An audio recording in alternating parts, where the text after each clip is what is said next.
Okay, we spoke Pasach yesterday. Okay, the Mechaber had said that during a certain tshuva, even if one normally eats bread, commercial bread that's baked by a goy, non-Jew, which is kosher bread, but during a certain tshuva, you should only eat pashas oil. Start over again. Basish tshuva tzorach lizorek, Mishnah Berurah Aleph.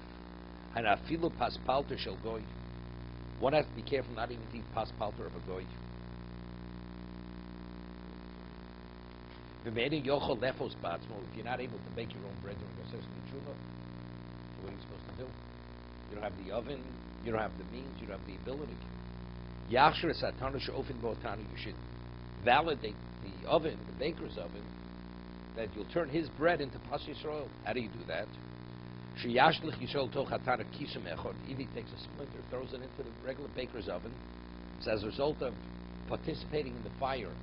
Now the baking, although the actual baking is done by the non-Jew, that's sufficient to make it into pashas oil. It's enough to blow air there with the bellows or even with your mouth. There's a thing, the Chaim had a brother, his name was Zalman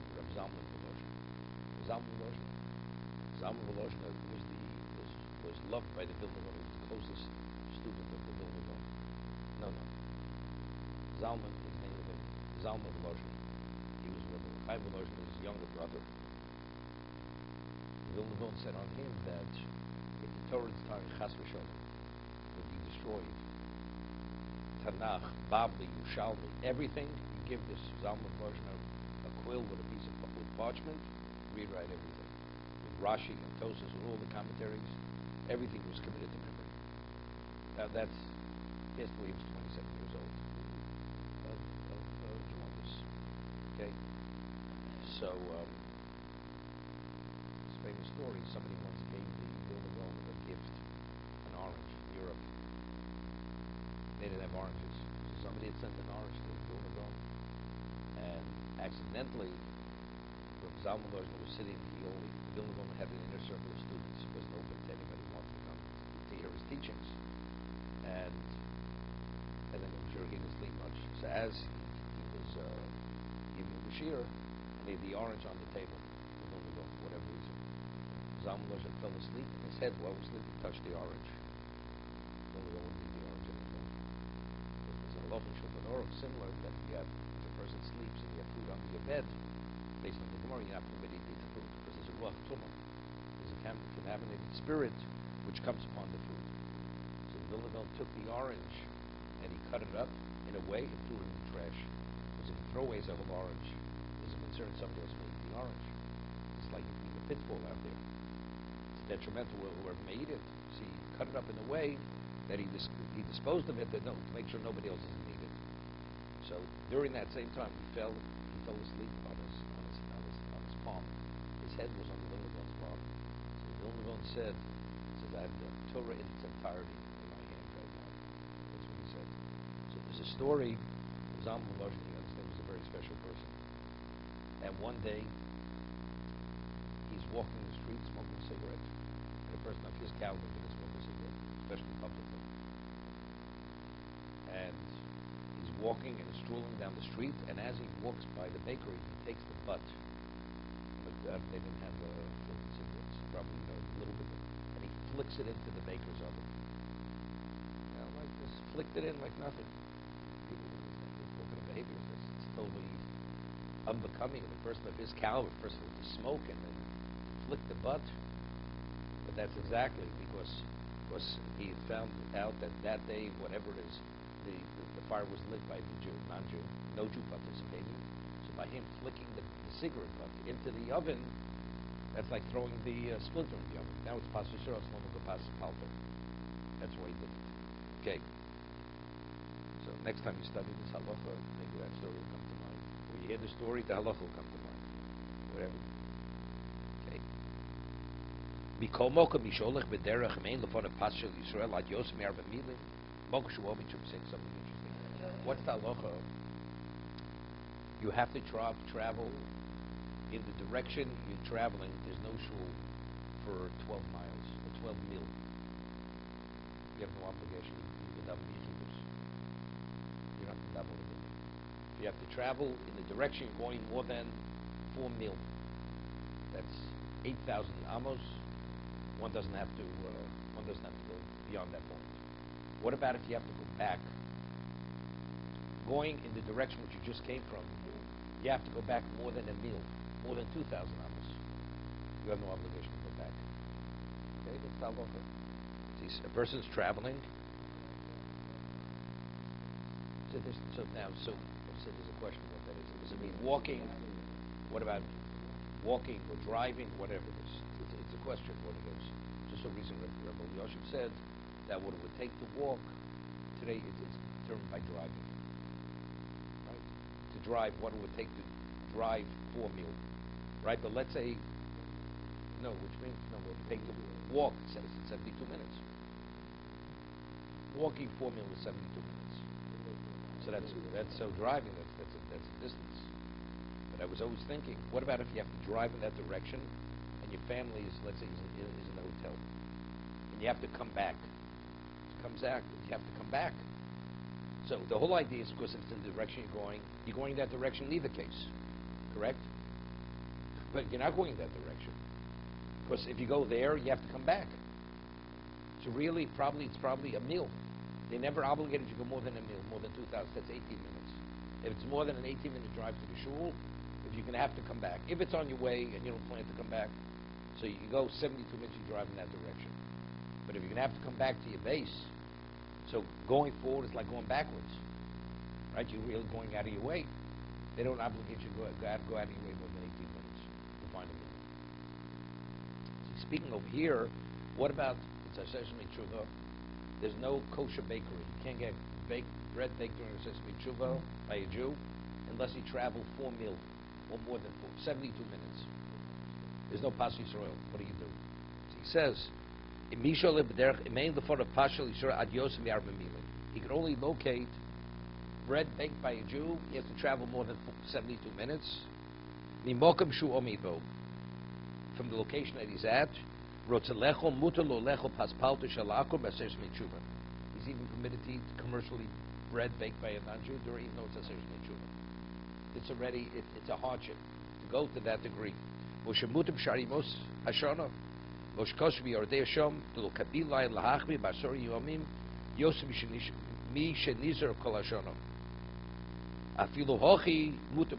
Nevertheless, if it's more than 4 mil, you have no obligation to go more than 72-minute distance. That's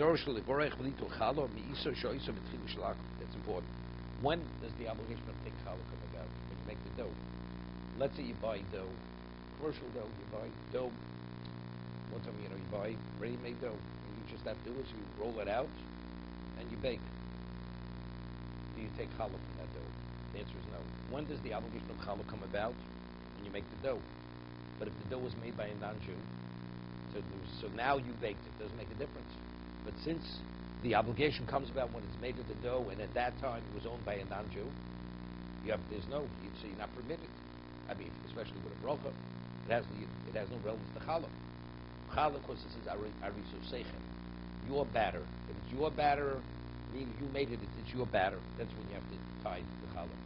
But if you didn't make the batter, it was made by a goy, right? Like many of these pizza shops, they don't make their own dough, many of them. So there's a company that makes the dough, and they get these little packages of dough, and they just roll it out. That's all they do. So if it's made by a non-Jewish company, it's not a problem.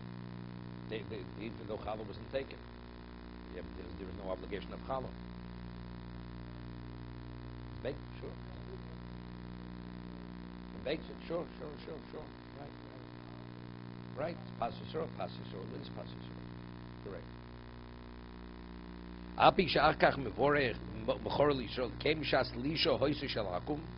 Since at the time that it was needed, it was made into dough, it was a non-Jews, nifka mimenachiv challah. It was removed from it, the obligation of challah. Eladavke shemocha akum hakemach. If the goy would sell the flour, and the Jew made it into dough, that's what is the obligation. But if the goy was the one who made it into dough and sold the Jew the dough, there's no obligation to take challah.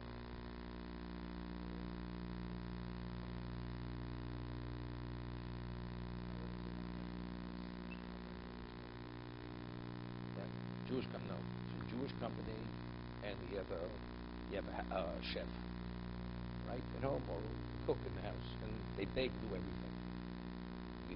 The head of the Balabais has to take challah. Of course, the material, all the ingredients are the Jews.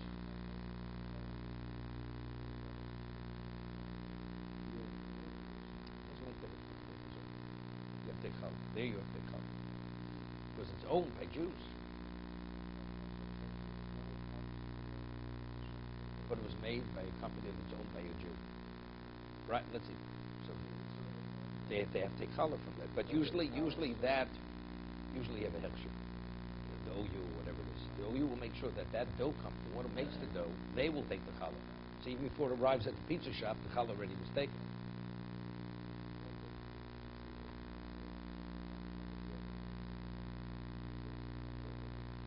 Of course, they make their own dough. Not every. So many of them make their own dough. You make their own dough.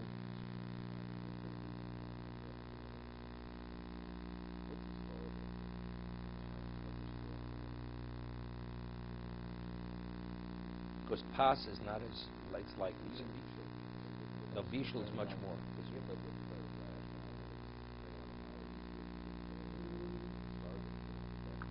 No.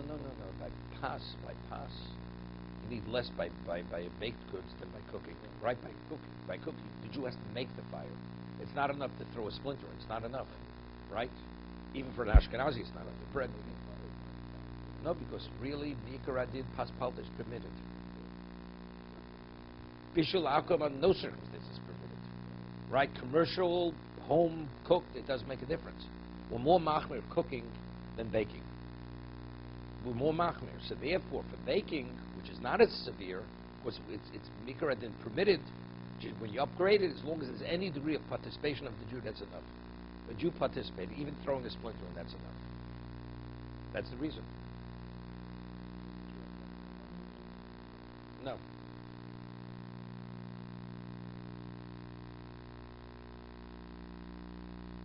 Okay. Hagov yesh l'chol odom l'chapis fashish b'masov. The Ramos says a person during a session of tshuva should introspect and evaluate his behavior, his actions. V'loshem ben b'asir smei tshuva. And you should do tshuva during a session of tshuva. Let's see, Mishnah Berurah Beis. Yesh l'chol odom koser rosh yikro be'lo yomim b'geres hatshuva shel Rabbeinu Yonah. His work from Rabbeinu Yonah is called the Geras HaTshuva, the letter of Tshuva, Ba'arizal Kosov, Shechiv Lilmo, the Sifrei, Musar, Kol Hashanah. The Arizal says, once you study Musar all year. Chen Kosov Agra, B'Bishlei, B'Kamakomos, Maiserav, Ba'al Koponim, Be'elu Yomim, Yaskol Odom, Kedas HaZohar. He says, but minimally, everybody should do as the Zohar prescribes, Sheyoshev Kodom Sheyishkav. That before a person goes to sleep during a session of Tshuva, he should do tshuva before he goes to sleep, which is anyway, it's durim by Krishma Lamito. Yisonei nachatov, he should be paying for his sins. V'yifashiv b'masov, he should introspect. V'ayin, v'yaris dvash, that's the tumim. Chelgal, Jewish aleph, ki shivi yomim, shebein Rosh Hashanah Yom Kippurim, hu keneged shivas yimei hashavua. It's famous. The Shalosh says the same thing. The Yaris Dvash says that you have 7 days during us. The Shalosh says it's the 7 days prior to Rosh Hashanah. It's the last 7 days of the year. Every day corresponds to, like Sunday corresponds to every Sunday of the year. Monday, every Monday of the year. So therefore, if a person does tshuva on that day and does that day correctly, it corrects whatever was done wrong on that particular day throughout the year. Same as Shalom. Shalom Kodesh says this. So here the Yaris Dvash says 7 days during a Ser Semei Tshuva, they correspond to 7 days of the year. You do tshuva on the first day of the 7 days. It corresponds to every Sunday. Similar idea. Do tshuva on Sunday for all the sins that you sinned on Sunday, even though what you recall whether it was Sunday, Monday, or Tuesday. You don't keep a calendar what happened on that particular day. L'chapes l'fashich b'masov. You should need to respect and evaluate your behavior. It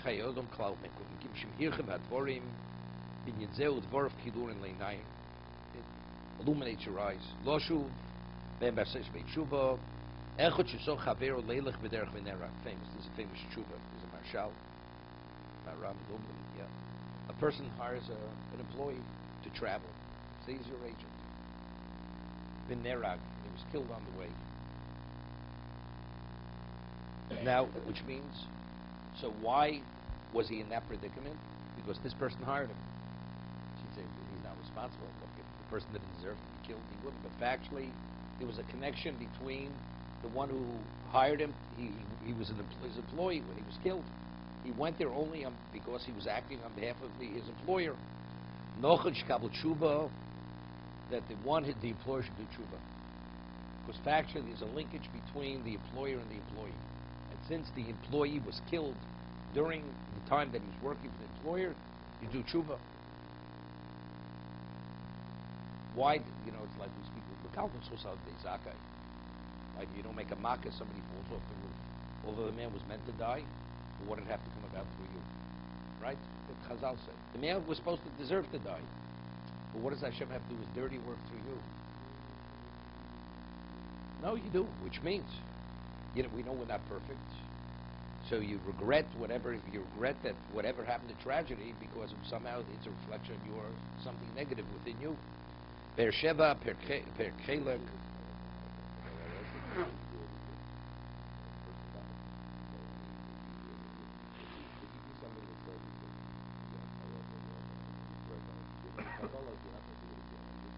I'll give you an example. God forbid a person gets behind the wheel and the car goes out of control, something beyond the person's control. Somebody's killed. If the man would have never gotten in the car, right, the tragedy wouldn't have happened. So it's because the person made a decision, he's going in the car. So factually, the man's death isn't true. We're not saying guilt. But a tragedy happened as a result of a decision that the man made. The person should do tshuva. Because why was he put into this terrible situation that a person's life was taken through his uncontrollable action?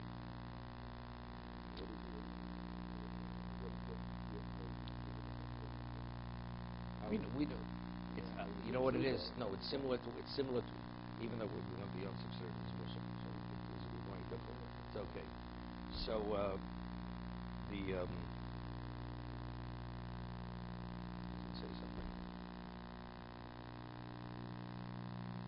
Yeah.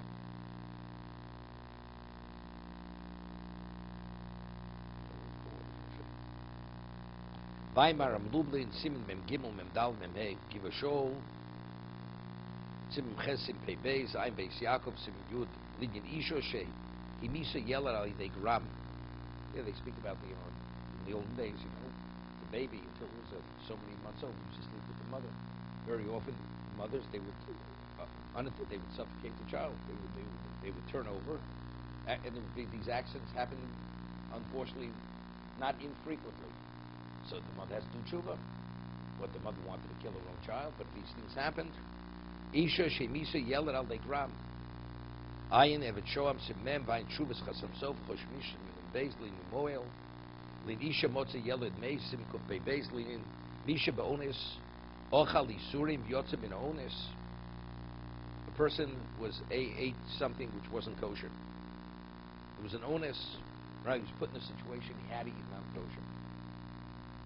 So the question is, you're permitted, but why did you have to eat it? Why did Hashem bring you to a situation you had to eat non-kosher? It was permitted. You were obligated. But why? You have to ask yourself this question.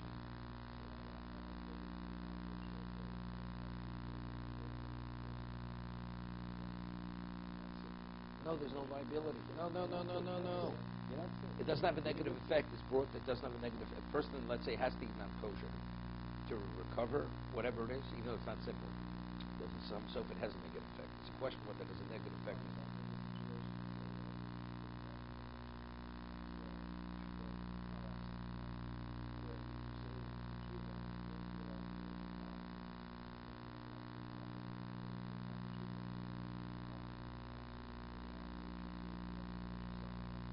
Yeah, that's what I was going to say. The Gemara says in Brachos. The Gemara says in Brachos that if a person sees problem in his life, he should do tshuva. He says he should introspect, so on and so forth. He introspected and he saw everything's fine, right? He should attribute the Bittul Torah. So the Vilna Gaon asked the question, but if he did a proper introspection, no, and it wasn't Torah, why should he attribute it to the Torah? Right? So the answer is evidently, and you say, well, it was a faulty evaluation. So it was faulty regarding Torah, could have been faulty regarding another area, right? So why do we attribute the Bittul Torah? So Shimshon Chaim always used to say, because Torah is different than any other Avera. Let's say a person needs 20 minutes of relaxation. Right? He relaxes, doesn't study. It's not a problem. The person's supposed to not study. If he needs it to go forward, he needs that period of time, he needs that time out. But let's say the next day he doesn't need 20 minutes, he needs 10 minutes. And he takes 20. So it's really, it's continuously gauged based on the person's need. Something's wrong, it's wrong. You're not permitted to do this, you're permitted to do this. Okay? So it's really black and white. This is based on the situation. That will determine what is Bittul Torah, what's not Bittul Torah. That's what he used to say to answer that question. So I'm saying, we believe, we daven with phenomenal kavanah. We believe we do lishma. You believe, what you believe may not be reality. As a result of that, why do things happen? Okay? We introspect, but so what had happened? We thought we were more than this. The answer is, it's a reflection, you're not where you think you are. That's the tshuva. It's like you have to reevaluate many things that you thought you were in good stead, you're not in such special stead. Okay?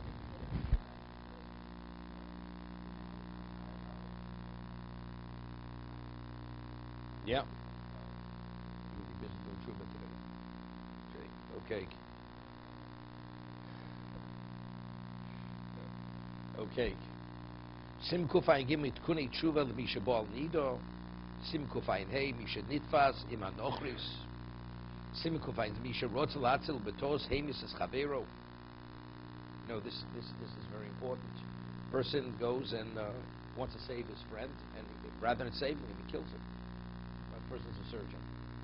Based on his evaluation, he thought he has a chance, and the person definitely would have lived longer. Another week, the man dies under the knife. Right? The man died a week before he would have normally died if the doctor decided to operate.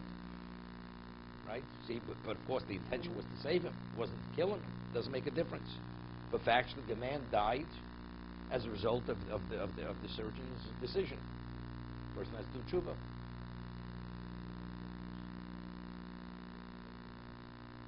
Okay.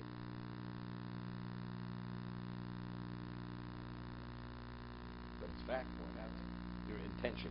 You're good intended, well intended. It's irrelevant. The factually the man died earlier than he would have normally died. Well, it was meant to be. Okay, many things are meant to be.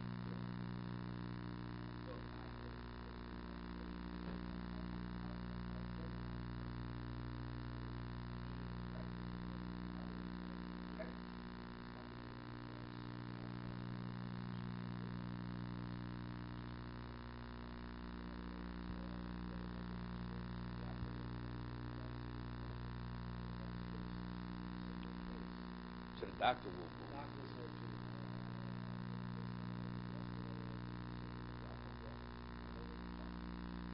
You're right.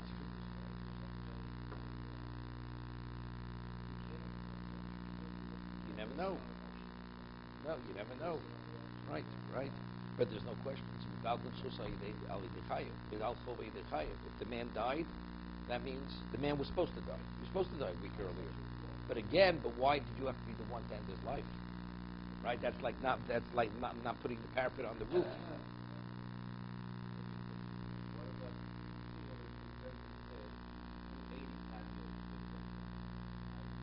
Okay, now I hear the Sephardi talking. Good. 80 taniyot. Filat Shelig. Okay. Okay, so he knows the number too. Okay. But in outdoor, you are told to do that. So you don't do it. So same. So for now, for simen, whatever simen it is, and what it says there, that is super.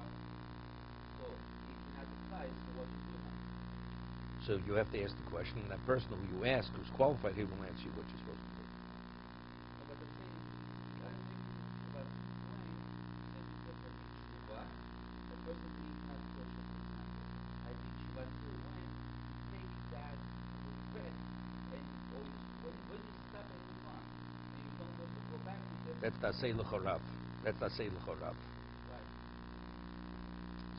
Somebody to advise you. Gam shari tshuva p'sischei medinim elu vayim brief v'esrim v'arbo dvorim ha'makrim sa tshuva. Okay, to be continued.